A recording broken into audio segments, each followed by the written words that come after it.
Hello, class. Hope you're all doing well. Today we're going to talk about Fight Club, give you a brief introduction to some of the key concepts that are necessary for understanding the novel. So let's go ahead and get into it. The first thing that we have to talk about are literary periods, specifically the literary periods of the 20th and 21st century, respectively. This will let you know where Fight Club fits in the progression of art. So you think about classic art, for example, and how in the Renaissance we had Donatello, Raphael, Michelangelo, the Ninja Turtles, right? And they created art on a level that is technically perfect. Like, now, perfect is a strong term, but it is so, the technique is so advanced for those people that for anyone living after the Renaissance, it becomes either, if you want to be technically perfect, you have to be like Raphael, or you can change the style of the art, right? And this is where we get stuff like Picasso and Impressionism and all that other stuff that happens. And people start to really redefine what art is. The same is true of literature. As time goes on, as different movements happen and different things change in the world, the goals of literature also change. So in order to understand this novel, we have to understand how the goal of literature in our present moment, because it was written in the late 90s, in our present moment has changed. So first we have to talk about modernism, which is the literary style of the 20th century, really on into the mid 20th century. So it begins with the death of Queen Victoria in 1901, and that kind of marks the end of the Romantic movement and some of the previous intentions of literature. And we're entering an era now, the 20th century, where there's a lot of stuff going on that is just really disturbing. You have the First World War, which is trench warfare. There's a lot of use of chemical weapons and all kinds of nasty stuff. Then you have the rise of fascism and communism, and then you have the Great Depression, and then you have the Second World War. And science is advancing at a crazy pace, but it's advancing a lot of times in the area of weaponry, right? By the end of the Second World War, you have the atomic bomb. So the people that lived through this time were really shocked and terrified. They didn't know how to process what was happening at quite an alarming rate. Nothing like the world wars had ever happened before. And the consequences of those wars was so great that it caused everyone to question everything about everything they thought they knew. And so people started to return to an interest in the inner self and consciousness, but they rejected the romantic ideas of nature and really the idealism that the romantics portrayed. And where they saw progress in technology and science, modernists saw the decline of humanity and civilization. We oftentimes we think we are advancing towards a technologically bright future. Maybe that's not the case. Look at the consequences of social media and look at the consequences of advanced weaponry and warfare. Maybe technology is actually going the other way and we just don't realize it. And they started to question this stuff. Technology and machinery was cold. It was out without a soul. Capitalism, the main system at the time, and even still today, they viewed it as creating alienation and loneliness. And so they were really focused on the decline in humanity. And they changed a lot of the style. They started using stream of consciousness narratives where the thoughts of the character just kind of arise as your thoughts would in your head, and it's not very structured as a lot of classical novels were, a lot of earlier novels. And they really disrupted the traditional plot progression of exposition, climax, and resolution. So they start to change the methods a little bit. They're trying to criticize society. They use irony and satire. They criticize lots of social institutions and things like that. They developed structuralism, which is the theory that belief or meaning depends on understanding a variety of concepts from psychology, linguistics, and anthropology. And they basically were looking into things like human nature, death, family, other aspects of society in kind of a more critical way. But this really ends about the middle of the 20th century. And then afterwards, beginning roughly around the midpoint of the 1900s, we shift into postmodernism. And I often make the joke that I studied postmodernism from my professors for more than 7 years, and I still don't know what it is. It's very hard to define because we're still in the moment of postmodernism. So it's almost like we can't really see the forest for the trees kind of thing. But there are some things we can point to. There's a lot of skepticism, a lot of irony, and a lot of rejection of classic or traditional narratives, sometimes referred to as meta narratives. We start to really pick apart everything, dissect the nature of institutions, dissect the nature of interpersonal relationships. It's a very deconstruction oriented genre. We're trying to dissect everything and figure out how it all works so that we can really put it back together. So postmodern novels may attempt to incorporate elements of metafiction, the unreliable narrator, which is important, and then pastiche, which is the combination of ideas or elements not traditionally associated with literature or music or art that it usually celebrates the work it imitates. So there's a lot of incorporation of like, why are we reading about this? Like you may notice the narrator's thoughts, like he's thinking about, advertisements and consumerism and all this crap that he's subjected to in his life. It's very different than the kind of, telling an epic story about, some hero that does something. It's very different than that. They start to focus on the mundane. They start to focus on the normal or the average person, and they really reject everything that is supposed to be solid, right? This is the way it's done. The postmodernist says, not so. We will pick apart the way it's done, even to the point where they can reject a standardization of grammar. Like you can read a text that has bad grammar, and that's the point.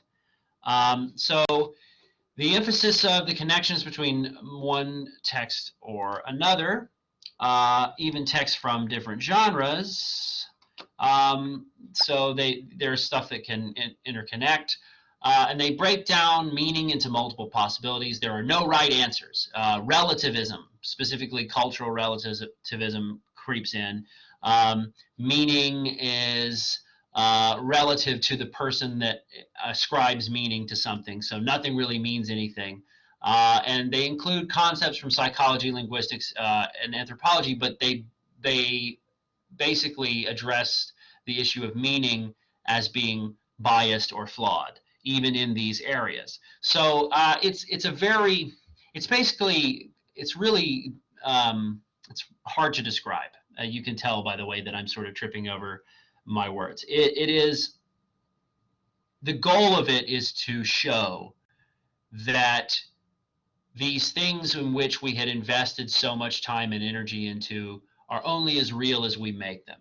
And if we deconstruct the sort of building blocks of our worldview, we will find that actually it really doesn't have much of a basis in anything real.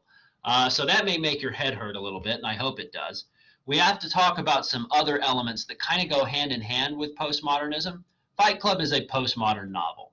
It was written in the late 90s, and it really ticks off a lot of the checkpoints of what defines postmodern. You have an unreliable narrator, you have stream of conscious writing style, you have deconstructionism, social criticism, you have relativism in there. So we got to talk about all these isms and all these different things. These are key themes that you will see in Fight Club. The first thing that you'll see in Fight Club is something called nihilism. It's not the first thing, but it's one of the things you will see. Nihilism is the belief, the conclusion that people arrive at, that life itself does not have any innate meaning, that life is meaningless.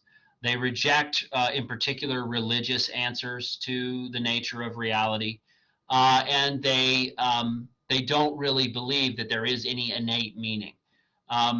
The most famous nihilist, although it's sometimes debated as to whether or not he was an actual nihilist, is a guy named Friedrich Nietzsche.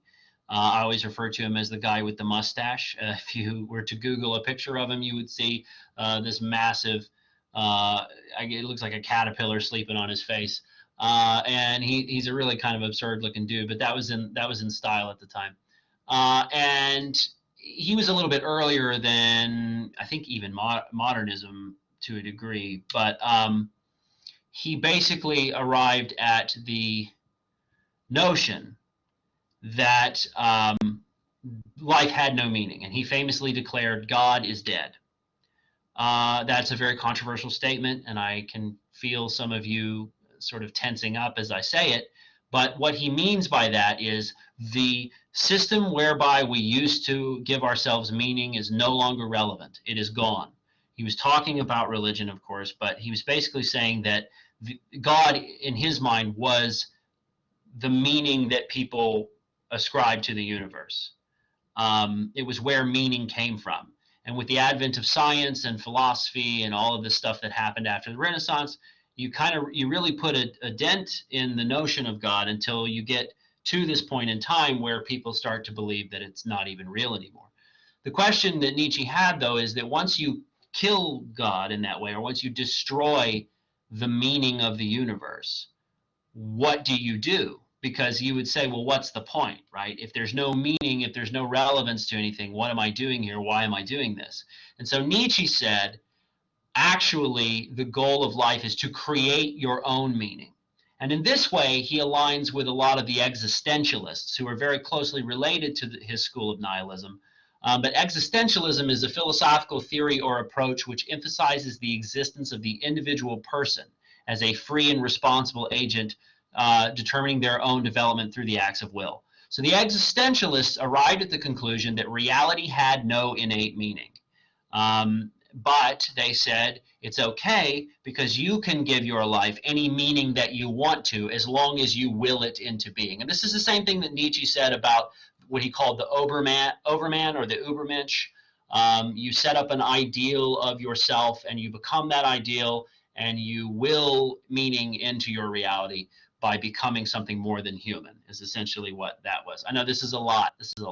But you can see these concepts in Fight Club. You know, the narrator is in a meaningless predicament. He works as a recall coordinator for a major auto company, which means his job is to decide whether or not the company should do a recall or just pay the families of the people who get injured in these terrible accidents.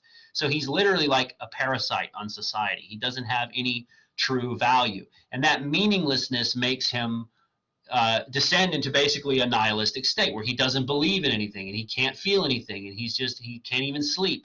And then over time, you see, with the advent of Fight Club and all this other stuff, he starts to move into the next phase of that, where he begins to create his own meaning and endow his life with his own purpose that he himself has created, which would normally be a good thing. But because of the sick nature of not only the society, but the narrator himself, the culmination of his will is actually really destructive and terrible. And this, I think, is a neat twist on nihilism and existentialism, because we always kind of attribute positives to it. But what if the person creating the meaning is an unstable human being? Then it might actually not be a good idea. Another concept that the text deals with heavily is enlightenment, the notion of enlightenment. Specifically, we're talking about enlightenment in the Eastern religious context. Enlightenment is a Buddhist concept that one can reach nirvana or spiritual mastery by adhering to the Eightfold Path, which are the teachings of the Buddha, and by abandoning attachment to get rid of suffering. That's essentially the center idea. Tyler's version of enlightenment and the narrator's quest for enlightenment is almost not really the enlightenment of the Buddha. It's similar, but it's more of like a perversion or a corruption. It's an extreme application of the notion that attachment causes suffering. So the narrator, who is attached to his job, to his apartment, to his things, in an extreme rejection of this, he becomes so unattached that he's willing to destroy those things. And I think this is an extreme culmination of what we might consider enlightenment in the way of rejecting attachment. That is sticky. Right? It makes us, so he's going after spirituality too, in a certain sense. This novel criticizes that. And you'll recall, if you read during the support groups and the meetings, they talk about the guided meditation and the Palace of the Seven Doors, referring to the Seven Chakras, which is part of Eastern mysticism and related to Buddhism. And it's done so in a way that it just seems kitsch and silly and kind of like a desperate escape from pain and not So there's a criticism there of these concepts that the author is very, very subtly putting forth, which is one of the reasons why I think this is such a cool novel. And remember, to criticize society and to deconstruct it is one of the central goals of postmodernism. And so we see the postmodern novel is very well embodied in Fight Club. Another element is consumerism. Consumerism is society's preoccupation with the pursuit of consumer goods. And this has gotten really severe, especially in my lifetime. You know, I've watched how people have just constantly bought and pursued meaningless material acquisitions over and over again. You know, you buy the next Apple Watch. Well, then that one's not cool anymore, and you're not going to be cool unless you buy the next one. And you know, the other one's still fine, but you got to buy another one. And you just move through all these cycles of buying things that you don't actually need. Like what is your need, right? And it may not include an Apple Watch. So I'm not saying that I am an extreme anti-materialist or anything. I have stuff that I like, and I think a lot of people do. But the notion that consumerism has really gotten out of hand, that it has become so exaggerated, and not only that, but it professes to give you happiness when it really can't. Does the iPhone actually make you happy? I mean, maybe a little bit, but it doesn't really fill the void, so to speak. If you buy this stuff, it kind of gives you some temporary happiness, but then it wears off, and then the next thing opens up, and you're really just continually going through this cycle of buying and buying and buying, and there's no end in sight, and it doesn't give you the meaning that it promises, and it doesn't give you the fulfillment that it promises, and it's destroying the planet and filling the world with garbage. You know, he talks about Planet Starbucks and things like that later in the novel, where he's referring to how space will be colonized by corporations and they'll slap a big logo on the moon. You know, and that's a very exaggerated opinion of consumerism, but it's definitely one of the central themes of the novel. The narrator's obsession with IKEA and purchasing furniture, and furniture that he doesn't even need. He just like goes through the catalogs like, ooh, that's cool, I want that. That'll complete me. That will complete my life. We have this idea that we can be completed if we just get enough stuff, if we just get to a level of material acquisition and wealth that is that will fulfill us, then our lives will have meaning. Not really so. The novel really criticizes this view. Capitalism and alienation. All I would say is that, you know, capitalism is the idea that, you know, you should, the profit generated stuff, and, you know, kind of creating a business and engaging in commerce and producing things and paying wages and all this stuff. And it can be alienating, right? If you work at a job where your function is like to screw in some kind of screw that comes by in a conveyor belt, and you got to do that 100 times. Of course, today, most of that stuff is done by robots, but there are similar jobs, and they're just they're kind of dehumanizing. They're alienating. They make you feel like your life isn't your own. And this has an effect on people's psyche. It kind of turns them into bad people in a way, because they become so frustrated with what life is providing them that they feel alienated, they feel isolated, they feel ostracized.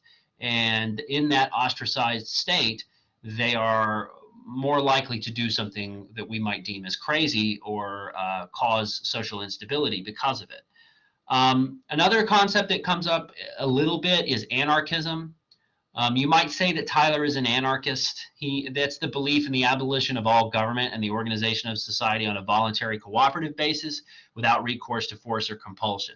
A lot of people, when they hear anarchy, they just think it's the absence of law, it's chaos. That's not exactly what it is. In an anarchist system, theoretically, on paper, you would still have order. It would just be that the order was agreed upon by everyone instead of being imposed by a central figure. Of course, we see later, as they try to reject the system more and more, they end up creating their own hierarchy, which people inevitably do. But anarchism is something that plays into this text, and it's something that we're going to talk about later with V for Vendetta as well, if we're reading that. So Marxism is another thing. This is kind of a dirty word today, and it probably should be. There are some interesting points that Marxism makes, specifically about the reality of class warfare. In the view of Karl Marx, he was a German philosopher. He thought that most of the relationships between people and most of the function of society was centered around the idea of class warfare. So in his mind, there were three classes, but there were two important ones. The two important ones were the proletariat and the bourgeois. So the working class and the middle class. The working class was always at war with the middle class, and the middle class was always at war with the working class. So you work at the factory as a worker. The foreman or the boss of the factory is the bourgeois. You are the proletariat. You are always trying to get more from him. He is always trying to get more from you. So in Marx's worldview, the entirety of social hierarchy was predicated on this conflict between middle class and lower class, or those who own the means of production and those who supplied the means of production with their labor. So Marxism is the seedbed of communism, which is an attempt to redistribute the means of production to the people equally. There were several communist revolutions during the 20th century. Most of them had disastrous consequences. A lot of people died, like a lot of people died. And not just because of the Communist Manifesto's advocation of a violent revolution, but also because of communism's struggles with allocating resources and managing an economy that wasn't driven by the need of the people like capitalism is. So there are lots of nuances here, but Tyler's worldview is influenced by Marxism. We see that he has a contempt for the rich. He hates the rich, he hates the powerful, because they're everything he isn't, and he wants to overthrow them or get back at them for what he perceives has been done to him. So that's another thing. Also, the role of masculinity, or the notion of gender roles. This is an interesting question that's been kind of going back and forth in various ways over the past decades. What are gender roles? Where do they come from? Some people argue that they are mostly innate and biological, that they arise independently in various societies. Others say, no, they're socially programmed. So you think about, like, you think about traditional gender roles. If you're a male, you are expected to provide, you are expected to defend, you are expected to suppress or control your emotion. And these are things that are recommended to you by the society at large. Are they natural and innate? Hard to say, right? Because men do have feelings, and if they were in the absence of a society that pressured them to suppress those feelings, then they might actually be more emotionally in touch and that kind of thing.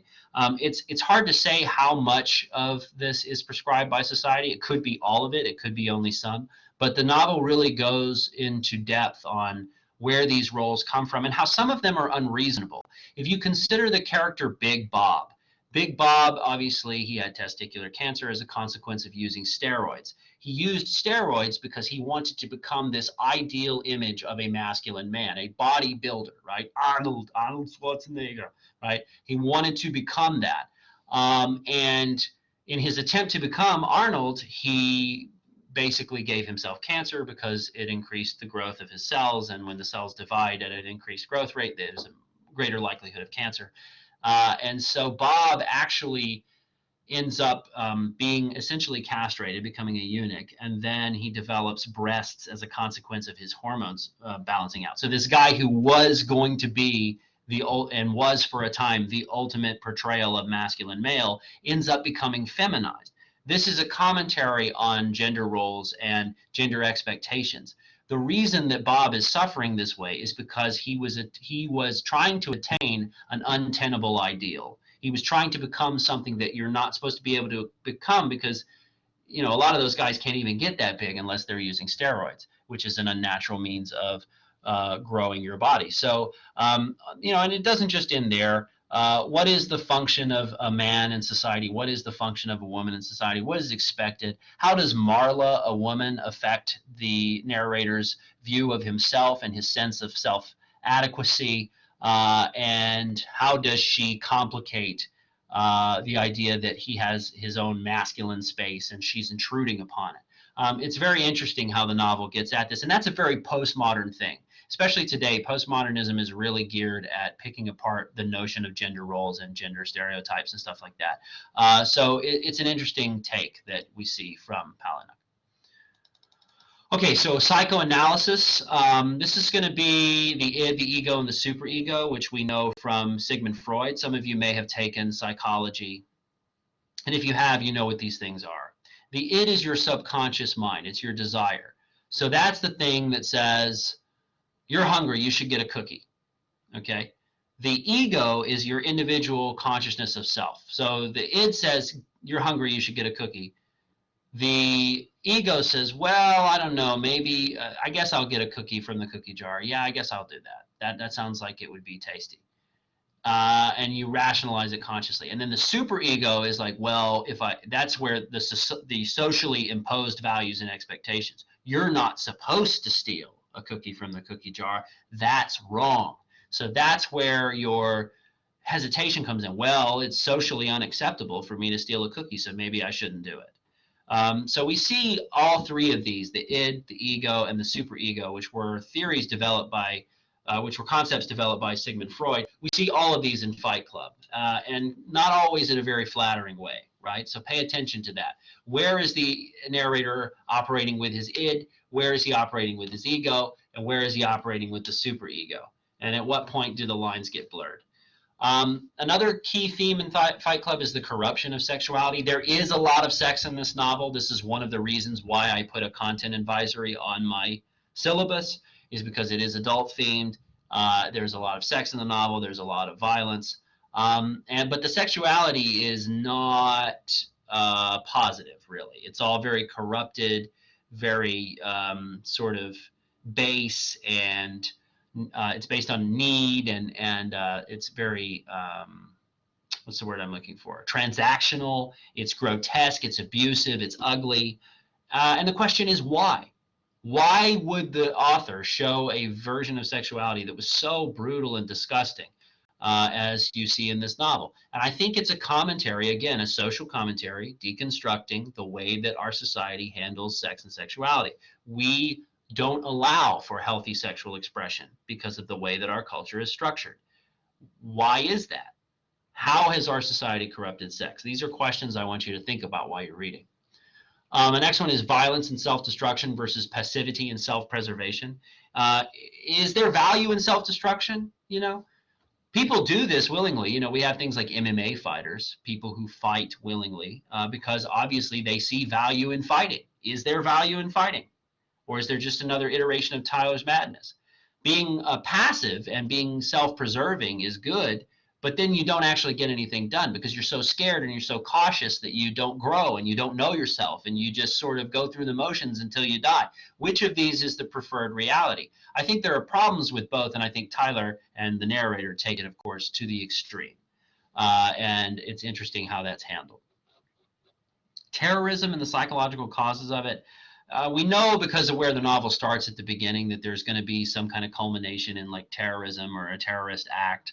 And why? How does the novel offer us an explanation for why someone might commit these acts?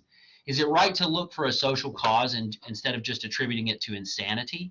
I think a lot of times we want people to be boogeymen, and we want there to be no reason for why people do things. But really, you know, maybe there are social reasons for why this kind of stuff arises, and maybe it's our society and our institutions that are creating an environment that is rife for terrorism. I think that's a possibility that that Fight Club entertains, whether or not you think it's true, and I think it would make for an interesting discussion.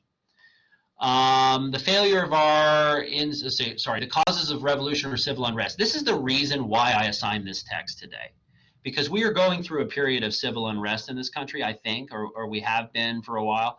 And I want to know why. Why do people feel, because I get the feeling that people want to like tear the system down sometimes, that there are people out there that want to just clean everything up, restructure everything completely. Why do people feel this way?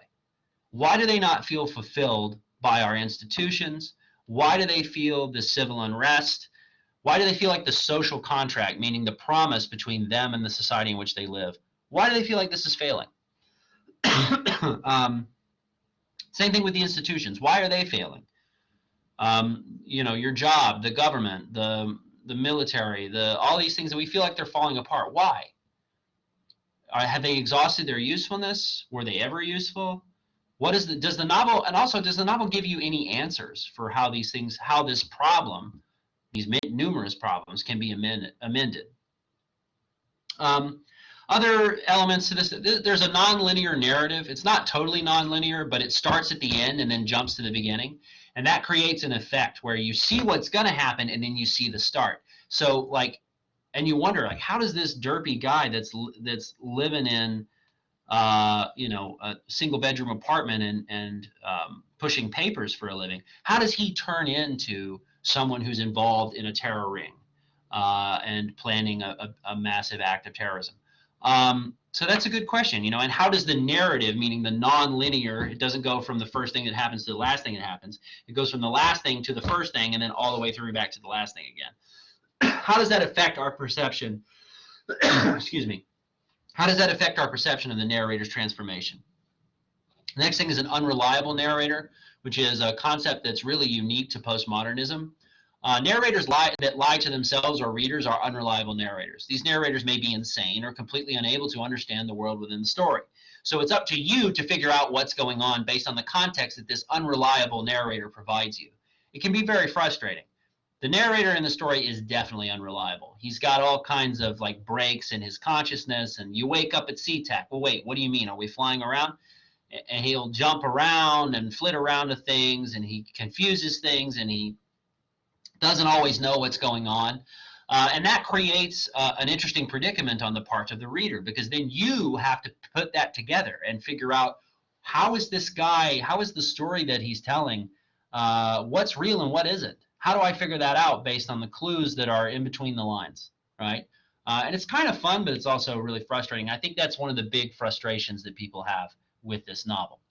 And the final thing I want to talk about is stream of conscious narration style. That was really more of a thing in modernism, but this, I think, is a stream of conscious narrative. The narration moves with the narrator's thoughts, and his thoughts are discombobulated and just sort of random, like most people's are. When your head is just going 90 miles a minute, and all of a sudden you start hearing the Little Mermaid song with the crab in your head, and you're like, where did that come from? It's because your thought process is just kind of constant. Your brain is always going, bah, bah, bah, bah, bah, bah, bah. It's just talking. So stuff spills out of your head. Now, when you're writing a novel, normally you would take all that disorganized goo and you would make it into a structured story. The postmodernist doesn't bother. They just let it fall out. And the modernist and the postmodernist, they just let it fall out because that's how the people are. Why is that wrong? Why is that a wrong way to tell a story? If that's how people think, and there are people's minds who that are disorganized and discombobulated, why isn't that okay in literature? And what effect does that create? So it's a very interesting thing. All of these elements are somehow working into the story. So as you read the story, please consider this stuff and try to use it to access the text more thoroughly and to sort of develop your analysis. Because I think once you see what is going on, this text will actually impress you in its critique, and it will offer very profound insight in a very disturbing way. So I think it's a cool text. If you don't, it's all right. Don't sweat it. We'll get through it in a couple of weeks. So that being said, these notes are available on Blackboard in the supplemental notes folder. I forget the exact name of the folder, but it's got all the other notes in it. So you can look over these on your own. If you have any questions for me, let me know. And as you read the first half of the novel, please consider everything that I've discussed here. Have a lovely week, and I will talk to you again soon.